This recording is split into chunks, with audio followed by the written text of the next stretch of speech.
Revelações da ciência sobre os mistérios da vida. Especialistas de vários países estiveram no Brasil para o lançamento de um grupo dedicado à tese do chamado design inteligente. Esses cientistas acreditam que a perfeição e a complexidade da natureza comprovam a existência de um ser superior. O que há por trás do bater das asas de uma borboleta? Ou das cores vibrantes das penas dos pássaros? O que há em comum entre a concha do mar e a força dos furacões? Que mistérios guardam as nossas células e o DNA, o responsável por tudo o que somos? Os homens reunidos nesta sala são os principais nomes de um ramo da ciência que pretende responder questões como estas. Ao contrário do que a gente já pregoou por 150 anos, há evidências de inteligência na vida e no universo. Eles são estudiosos do chamado design inteligente, uma linha de pesquisa que acredita que a complexidade da vida e a perfeição da natureza comprovam a existência de um ser superior. A vida foi feita pronta, o universo foi feito pronto, planejados por um ser extremamente inteligente, com design, com arte, com perfeição. Marcos Eberlin coordena o Núcleo de Pesquisa em Ciência, Fé e Sociedade, recém-inaugurado por uma das maiores universidades de São Paulo, em parceria com instituições americanas. Outro defensor do design inteligente é o doutor em bioquímica e professor americano Michael Behe.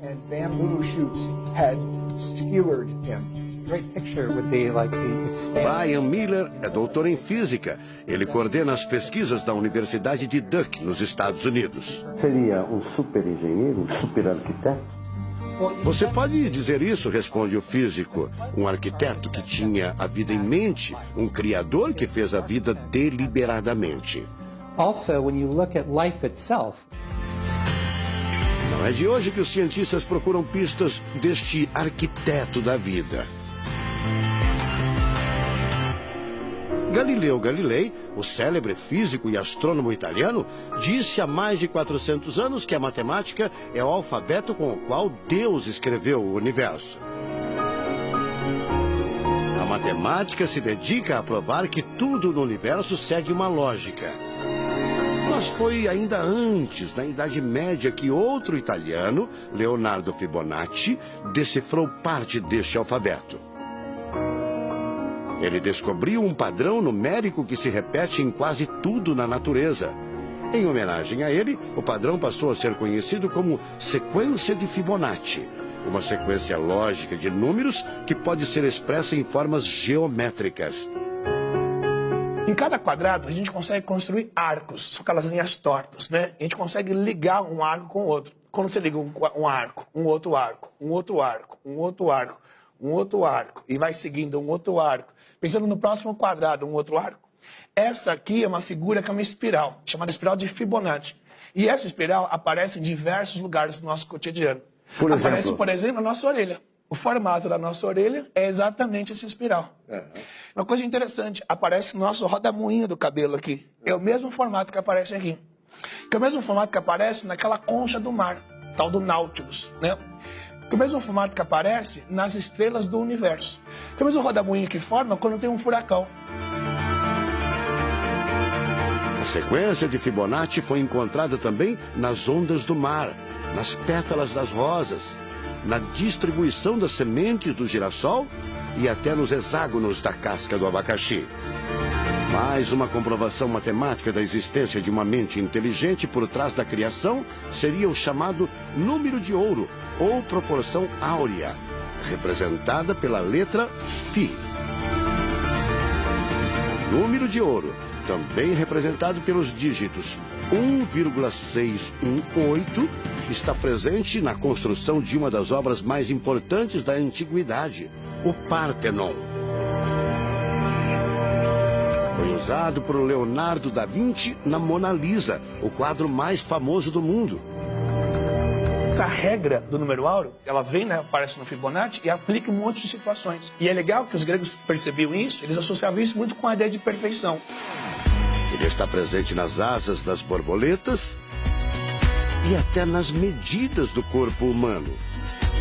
Se você pegar a sua altura e dividir pela distância do seu umbigo até o chão, vai dar aproximadamente 1,6. Um φ.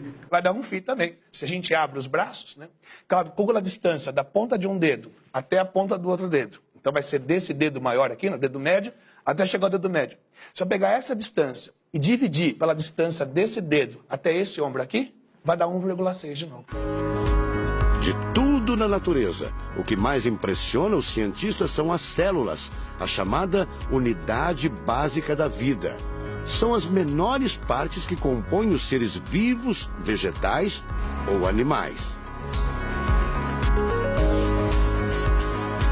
O corpo humano é formado por cerca de 100 trilhões de células que dão origem a tecidos e órgãos.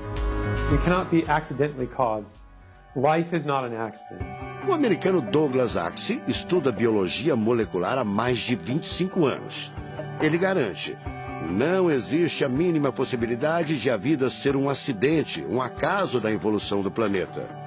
Para ele, as células são complexas demais e só podem ter sido criadas de propósito por um ser inteligente.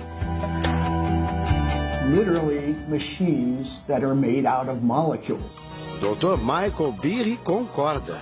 Ele compara a célula a uma fábrica repleta de máquinas e veículos. Ela produz e troca com as células vizinhas os elementos fundamentais à vida. Tudo coordenado por uma espécie de computador central, o chamado DNA. Você já deve ter ouvido falar dele.